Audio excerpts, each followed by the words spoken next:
يتكلم أحد بموت رسول الله إلا ضربته. جئتك أؤمن بالله وبرسوله وبما جئت به وقد أعذرت إليكم وأعذرتموني.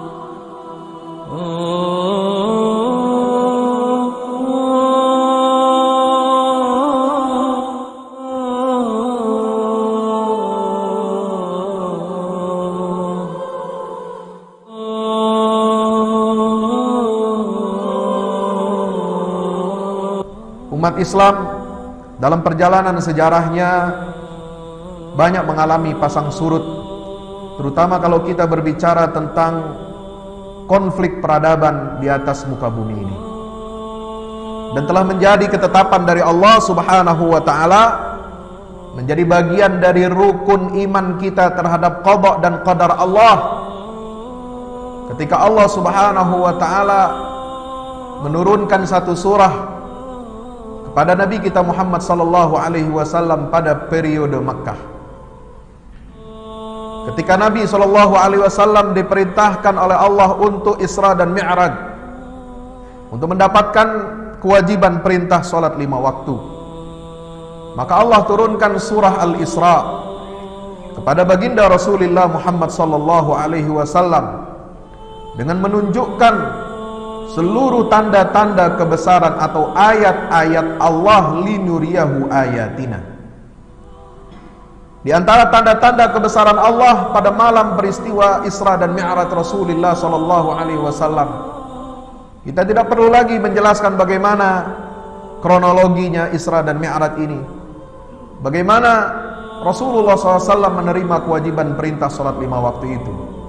Tetapi di antara tanda-tanda kebesaran yang ditunjukkan oleh Allah Subhanahu wa taala adalah Allah memancarkan sifat namanya yang paling indah, yang agung. Satu di antara 99 Asmaul Husna adalah Al-Quddus. Allah yang Maha Suci. Allah yang Maha Suci itulah yang memperjalankan Nabi SAW dari Masjidil Haram ke Masjidil Aqsa, lalu dari Masjidil Aqsa itu ke Sidratil Muntaha. Dan Allah yang Al-Quddus mengutus malaikat Jibril alaihi salam yang memiliki gelar Ruhul Qudus, ruh yang suci dari Allah Subhanahu wa taala, yang menemani baginda Nabi Muhammad sallallahu alaihi wasallam untuk perjalanan Isra dan Mi'raj ke Sidratil Muntaha. Isra dari Masjidil Haram ke Masjidil Aqsa, dan Mi'raj dari Masjidil Aqsa ke Sidratil Muntaha. Pada malam itulah Nabi SAW diperintahkan oleh Allah untuk memimpin salat para nabi dan rasul yang bermakmum di belakang beliau. Kalau Masjidil Aqsa itu luasnya, areanya adalah 144.000 meter persegi. Pada malam itu diisi penuh sesak oleh nabi dan rasul yang jumlahnya 124.000 ditambah 313 orang rasul. Maka setiap inci, setiap jengkal area wilayah Masjidil Aqsa yang diberkahi dan disucikan oleh Allah Subhanahu wa taala itu semuanya telah terisi dan menjadi bekas jejak tempat sujudnya para nabi dan rasul yang bermakmum di belakang Nabi kita Muhammad sallallahu alaihi wasallam. Itu baru satu tanda kebesaran Allah Subhanahu wa taala yang memancarkan namanya yang agung Al-Quddus, di mana malaikat Jibril juga membawa binatang atau kendaraan yang disebut dengan Al-Buraq. Jibril sebagai Ruhul Qudus juga menampakkan keagungan dan kewibawaannya. Untuk apa semua ini? Digambarkan oleh Allah Subhanahu wa taala dalam surah Al-Isra untuk menyiapkan kita umat Islam, mempersiapkan mental kita, mempersiapkan diri kita, mempersiapkan akal dan spiritual kita untuk menerima takdir Allah Subhanahu wa taala di akhir zaman. Di mana disebutkan di dalam surah Bani Israel, surat Al-Isra ini di ayat 4, wa qadayna ila bani Israila la tufsidunna fil ard marrataini wa la ta'lunna 'uluwan kabira. Ayat itu berbicara kepada Bani Israel, tapi ayat ini diturunkan untuk umatnya Rasulullah sallallahu alaihi wasallam. Kira-kira nyambung apa tidak? Ayat berbicara tentang Bani Israel, tapi diturunkan kepada umat Nabi Muhammad sallallahu alaihi wasallam. Artinya apa? Bani Israel ini adalah rival utama bagaimana kaum muslimin ini harus menyiapkan peradabannya. Tidak main-main. Karena tidak ada lagi umat setelah umat baginda Nabi besar Muhammad sallallahu alaihi wasallam. Dan umat sebelum Rasulullah sallallahu alaihi wasallam ini adalah umat Bani Israel. Yang disebutkan ayat-ayatnya, kisah-kisahnya dalam Al-Qur'an ada dalam kurang lebih dari 600 ayat yang ada di dalam Al-Quran. Artinya 10% dari Al-Quran itu isinya tentang kisah Bani Israel. Masyarul muslimin bukan Allah subhanahu wa ta'ala. Siapa Bani Israel ini? Pertanyaannya. Bani Israel ini adalah putra-putri atau putra-putra, karena nggak ada putrinya. Putra-putra Nabi Yakub alaihi salam.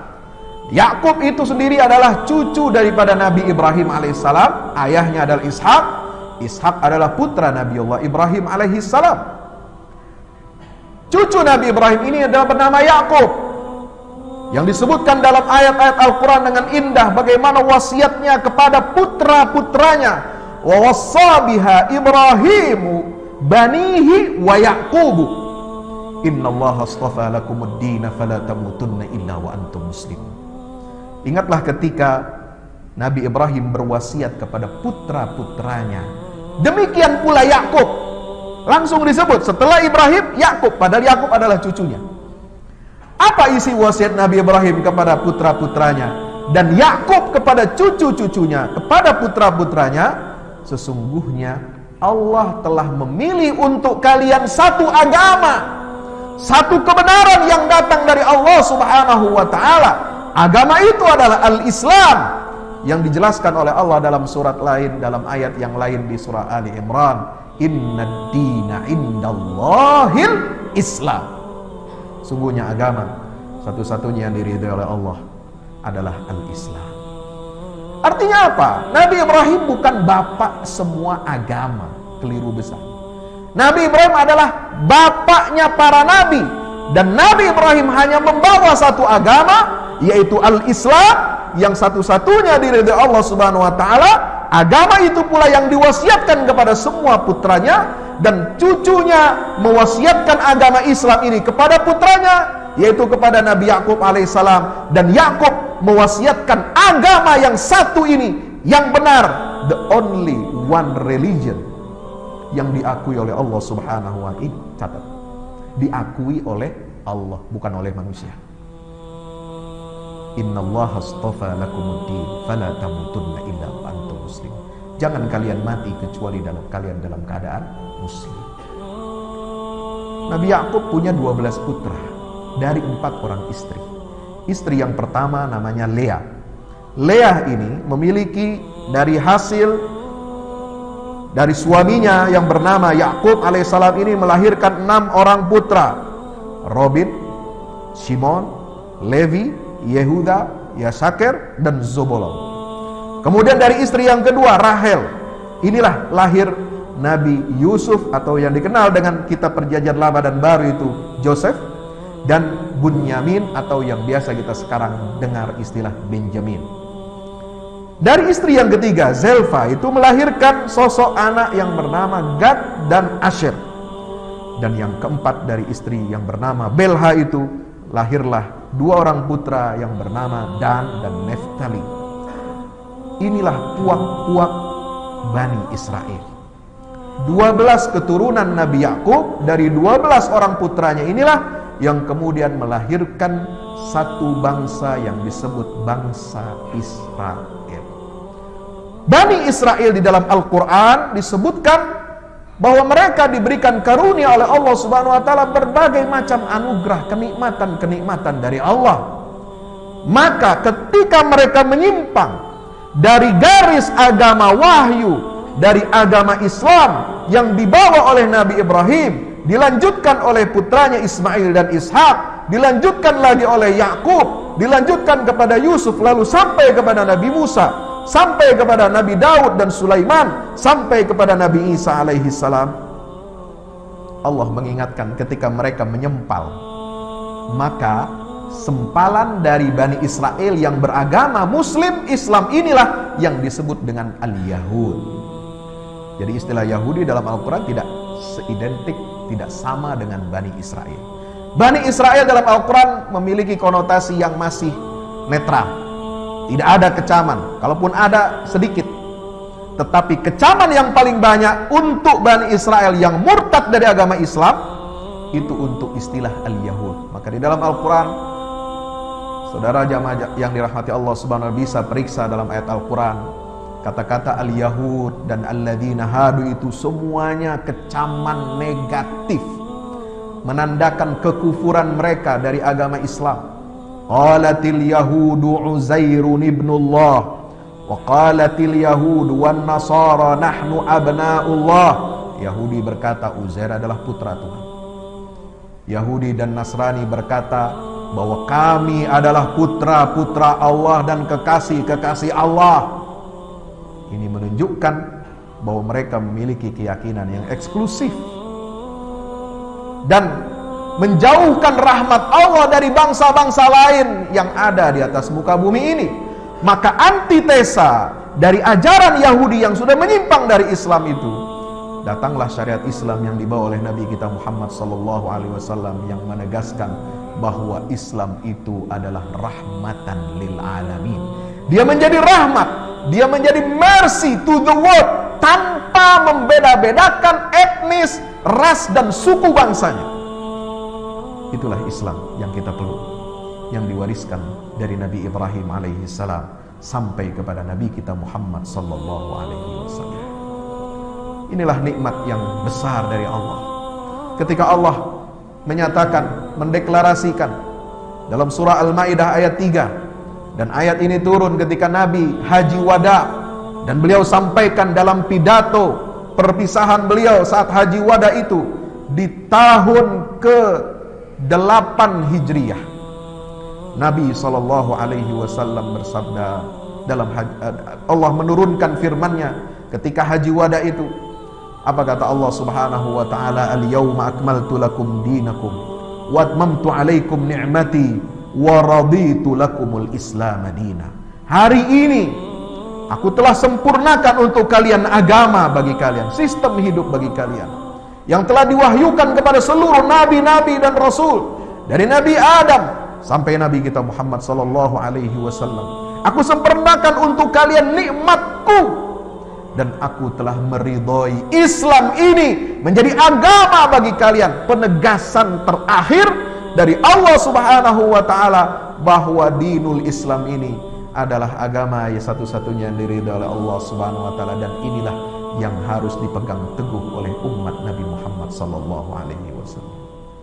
Masyarul muslimin dimakan Allah Subhanahu wa taala. Pertanyaannya, kalau umat-umat terdahulu banyak yang sudah dibinasakan oleh Allah, kenapa Yahudi, Bani Israel ini tidak dibinasakan oleh Allah?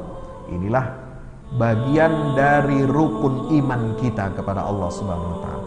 Rukun iman terhadap qada dan qadar Allah, bahwa umat Nabi Muhammad ini akan menjadi saksi. Ingat ayat-ayat yang menunjukkan apa? Bahwasanya liyakunar rasulu alaikum syahida wa takunu syuhada'a 'alan nas. Kalian umat Muhammad harus menjadi saksi bagi umat-umat sebelumnya. Kalau menjadi saksi itu datangnya terakhir. Tidak ada saksi datangnya tengah-tengah. Tidak ada saksi datangnya di awal. Tidak, saksi yang Allah kehendaki dari umat Rasulullah SAW ini, mereka datang di akhir zaman, yang akan menjadi saksi kebenaran risalah Islam ini. Apakah risalah Islam ini itu diamalkan, diterapkan dalam kehidupan sehari-hari? Apakah keyakinan, akidah, keyakinan yang ada di atas muka bumi ini sama dengan akidah yang telah diwahyukan oleh Allah Subhanahu wa ta'ala kepada Nabi Muhammad SAW? Masyarul muslimin bukan Allah Subhanahu wa ta'ala. Maka itu kita harus mempersiapkan diri kita. Umat Islam tidak mencari musuh, tapi kalau menghadapi musuh, kita tidak boleh lari. Kita tidak mencari musuh, kita tidak ingin pertengkaran, kita tidak ingin konflik, kita tidak ingin agresi dan permusuhan. Tapi kalau ada musuh yang menyerang, melakukan agresi terhadap umat Islam, maka umat Islam tidak boleh lari. Umat Islam tidak boleh menyerahkan pipi kiri setelah ditampar pipi kanannya. Umat Islam tidak boleh menyerahkan tengkuknya untuk diinjak-injak oleh kaki musuh yang durjana. Itu ajaran Islam. Masyarul muslimin Allah Subhanahu wa ta'ala. Masjid yang disucikan Allah, Al-Ardul Muqaddasah, Baitul Muqaddas, tempat lahirnya 18 rasul yang disebutkan dalam Al-Quranul Karim. Tempat mereka berdakwah, menjadi pusat dakwah Islamiyah selama beberapa kurun, lalu kemudian diserahkan otoritasnya kepada Nabi Muhammad SAW dalam peristiwa Isra dan Mi'raj, dan menjadi kiblat pertamanya kaum muslimin. Inilah yang kemudian kita saksikan bersama-sama di akhir Ramadan tahun ini. Bagaimana kenistaan yang dilakukan oleh Yahudi laknatullah. Kita tidak mengatakan Bani Israel, tapi Yahudi yang telah murtad dari ajaran Islam, yang telah murtad dari ajaran Ibrahim, murtad dari ajaran Yakub, ajaran Ishak, dan murtad dari ajaran Nabi Yakub alaihi salam. Kalau ada yang mengatakan jangan kamu laknat Israel karena Israel itu nama Nabi Yakub, tidak ada hubungannya, saudara. Tidak ada hubungan Israel saat ini dengan Israel yang dulu, yang menjadi nama bagi seorang nabi yang mulia, yang disebutkan kisahnya dengan indah dalam surah Yusuf, surah Al-Baqarah, dan surat-surat lainnya. Tidak ada hubungannya, karena Israel yang sekarang ini adalah Yahudi yang telah murtad dan telah jauh menyimpang dari ajaran tauhid yang Allah turunkan kepada para nabi dan rasul. Dan mereka lebih ekstrim lagi, karena menjadikan doktrin-doktrin yang sudah disimpangkan, diselewengkan oleh manusia, itu dijadikan doktrin-doktrin untuk menindas umat manusia, menindas bangsa-bangsa lain yang tidak satu ras, tidak satu etnis, tidak satu suku bangsa dengan mereka. Masyarul muslimin bukan Allah Subhanahu wa ta'ala. Maka itu kita harus berhati-hati, kita harus waspada, kita harus meningkatkan iman kita kepada Allah Subhanahu wa ta'ala. Kita harus mempersiapkan diri, mempersiapkan spiritual kita menjadi ibadan lana. Maka kalau kita cek surah Al-Isra ini, ma'asyiral muslimin kepada Allah Subhanahu wa ta'ala, Allah menekankan bagaimana siapa karakter hamba-hamba Allah yang tidak bisa ditaklukkan oleh Yahudi, tidak bisa dihinakan oleh Yahudi laknatullah. Mereka itu adalah dalam ayat 5, fa idza jaa wa'du ulahuma ba'athna 'alaikum ibadan lana uli ba'sin syadid fajasu khilalad diyar wa kana wa'dan maf'ula.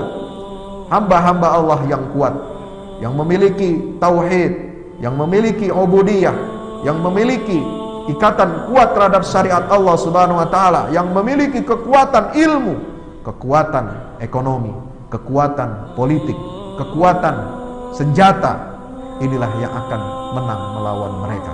Dan di akhir zaman, kata Allah Subhanahu wa ta'ala, akan kembali lagi hamba-hamba Allah yang memiliki sifat-sifat itu untuk mengalahkan Yahudi di akhir zaman. Fa idza jaa wa'dul akhirah liyasu'u wujuhakum wa liyadkhulul masjida kama dakhaluhu awwala marrah wa liyutabbiru ma 'alau tadbira.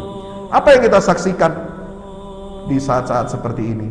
Ketika tahun 67, tanggal 7 Juni besok, ini adalah peringatan 54 tahun pencaplokan, penjajahan, dan agresi Israel terhadap wilayah suci kota Al-Quds. Masuknya Masjidil Aqsa di bawah penjajahan Israel itu baru ada tahun tanggal 7 Juni 1967, setelah perang Arab Israel selama 6 hari. Masyarul muslimin Allah Subhanahu wa taala, maka ini harus kita jadikan cambuk. Kita harus jadikan peringatan. Ini adalah peringatan dari Allah Subhanahu wa taala. Kita sedang menghadapi situasi seperti ini. Apa yang dilakukan oleh Israel terhadap umat Islam, terhadap nilai-nilai kemanusiaan yang universal yang dijaga dan dirawat oleh ajaran Islam, yang dinistakan oleh mereka, itu pada dasarnya adalah merupakan ujian keimanan kepada kita umat Rasulullah sallallahu alaihi wasallam. Apakah kita mampu untuk menjaga warisan Nabi Ibrahim? Apakah kita mampu untuk menjaga warisan Nabi Muhammad sallallahu alaihi wasallam ini? Apakah kita mampu untuk menandingi kekuatan mereka sehingga kita dapat melaksanakan ketentuan dan takdir Allah yang ada disebutkan dalam surah Al-Isra ayat 7. Maka surat Al-Isra berisikan ayat-ayat yang berbicara tentang pembentukan karakter hamba Allah. Ada yang disebut dengan 10 karakter hamba Allah dari ayat 23 sampai 38. Ada ayat 64 sampai 65, kualitas hamba-hamba Allah yang tidak bisa ditembus oleh godaan-godaan syaitan iblis laknatullah. Karena Israel iblis kecil, iblis besarnya ada, dan itu setiap hari yang mengganggu kita, yang menjerumuskan kita, yang melupakan kita dari ajaran Islam, sehingga kita jauh dari agama Allah Subhanahu wa taala. Dan bagaimana di ayat 73 sampai 75 dalam surat Al-Isra itu, Nabi SAW diberikan peringatan oleh Allah Subhanahu wa taala agar kita memegang teguh agama Allah, agar kita istiqamah dalam menjalankan agama ini. Tidak menukar akidah kita dengan yang lain, tidak menukar akidah kita dengan keyakinan-keyakinan yang menyimpang, dengan pluralisme, dengan sinkretisme, dengan kemusyrikan-kemusyrikan, walaupun kita akan mendapatkan tawaran-tawaran yang menggiurkan, yang mereka istilahkan Israel ini berupaya menarik negara-negara muslim untuk melakukan normalisasi hubungan dengannya dengan menjanjikan 3 hal: peace, kedamaian; prosperity, kemakmuran; dan yang ketiga adalah toleransi. Ini ajaran sangat berbahaya. Bukan toleransinya yang berbahaya, tapi di balik toleransi yang mereka serukan itu, di balik kemakmuran, prosperity yang mereka serukan itu, mereka janjikan itu, di balik peace, kedamaian itu, saudara kita semua umat Islam ini disuruh melunturkan agama dari diri kita ini. Nauzubillah min dzalik. Barakallahu li wa lakum fil Qur'anil azim wa nafa'ani wa iyyakum bima fihi minal ayati wa dzikril hakim. Aqulu qawli hadza fastaghfiru innahu wal ghafurur rahim. Alhamdulillahi wahdah, sadaqa wa'dah, wa nasara 'abdah, wa 'azza jundahu wa hazama al-ahzaba wahdah. Asyhadu an la ilaha illallah wahdahu la syarika lah, wa asyhadu anna Muhammadan wa rasuluhu la nabiyya ba'dah. Allahumma shalli ala Muhammad wa ala ali Muhammad. Assalatu wassalamu alayka ya Rasulullah.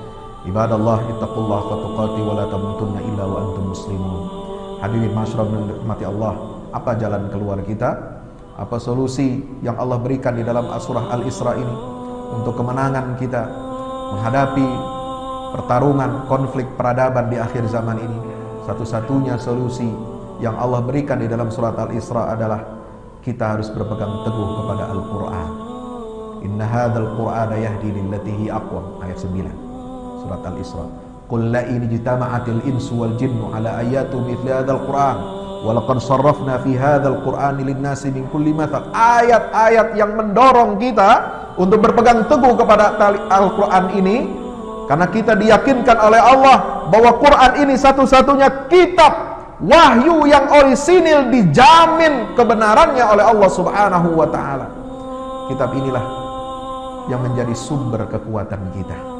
Kalau kita tinggalkan Al-Quran ini, maka umat Islam akan lemah. Kalau kita tinggalkan Al-Quran ini, umat Islam akan mudah dihinakan oleh bangsa lain. Kalau kita tinggalkan Al-Quran ini, maka umat Islam tidak ada nilai dan harganya di mata Allah Subhanahu wa taala.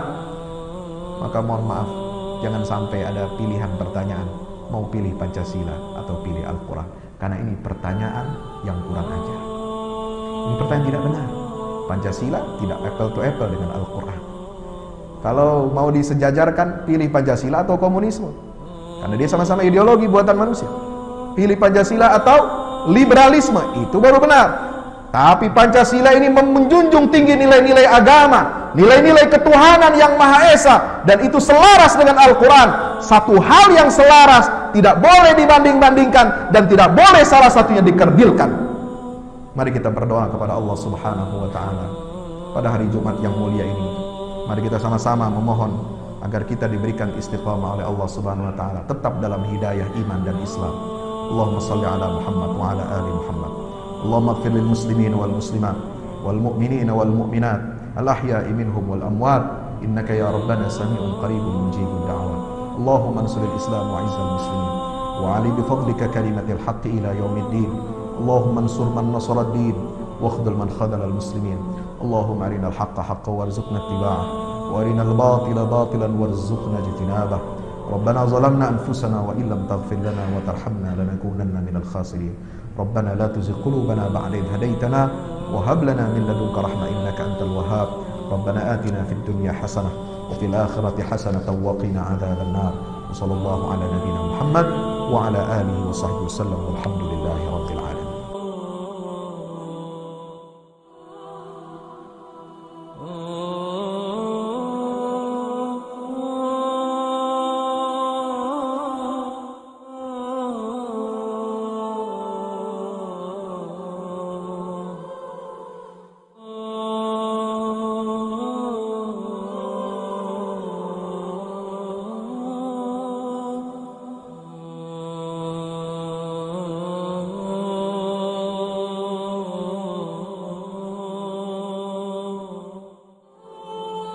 Oh